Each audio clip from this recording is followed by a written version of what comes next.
اللہ کریم نے قرآن میں عقیدہ توحید دیا اور وہ طے کر کے دیا ہے نبی پاک نے، سجدہ سوائے اللہ کے کسی کو جائز، اگر کوئی عبادت کی نیت سے کرتا ہے تو سجدہ۔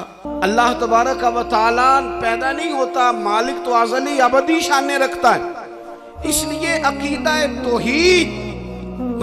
ہمارے تو دین دنیا کے معاملات میں مردوں کے تعلق سے کمزوری ہے، کئی دن تو ہم ویسے نماز نہیں پڑھ سکتی مہینے میں، کئی دن تو ہم ویسے عبادات کے قریب نہیں جا سکتی، جہاد پہ ہم نہیں جاتی، گواہی ہماری مردوں کے برابر نہیں، تو یا رسول اللہ صلی اللہ علیہ وسلم ہمارا بھی کوئی اعزاز ہے؟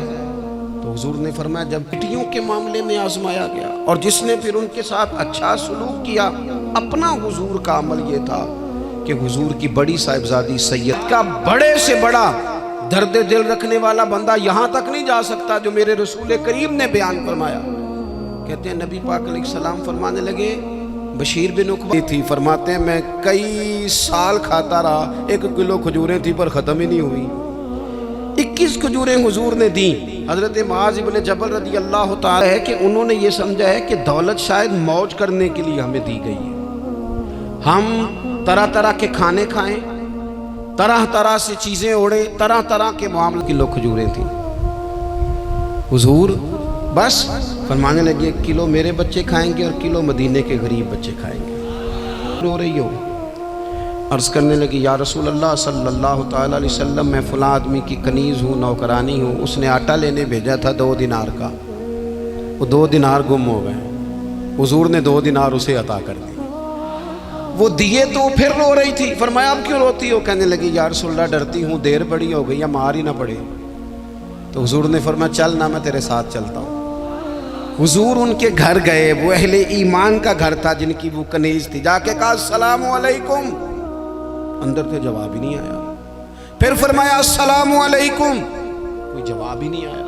محبوب کا طریقہ مبارکہ تھا 3 دفعہ دستک، پھر واپسی، تیسری دفعہ کہا السلام علیکم تو وہ سارے بول پڑے وعلیکم السلام یا رسول اللہ، حضور ماں باپ قربان۔ تو حضور فرمانے لگے میں نے پہلے بھی 2 دفعہ سلام لیا، بولا کوئی نہیں، کہ یا رسول اللہ اپنے نصیب تھے نا کہ ہم پہ سلامتیاں بھیج کون رہا ہے، ہم نے سوچا ذرا 3 دفعہ مل جائے سلامتی، ذرا مل جائے نا، حضور سلامتی بھیج رہے ہیں تو آتی رہے نا۔ محبوب کریم علیہ السلام فرمانے لگے یہ تمہاری کنیز وہاں کھڑی رو رہی تھی، اس بیچاری کے 2 دینار گم ہو گئے تھے، اسے دوبارہ سامان لاتے کچھ دیر ہو گئی، اس پر سختی نہ کرنا، مارنا نہ۔ غلام کہنے لگے حضور اس خاتون کے قربان جائیں جو ہمارے کریم رسول کو ہم جیسے غریبوں کے گھر تک لے آئی ہے، مارنا کیا، ہم اسے آزاد کرتے ہیں، یہ آزاد ہے اللہ کی رضا کے لیے۔ یہ دیکھو یہ میرے نبی پاک کا انداز ہے۔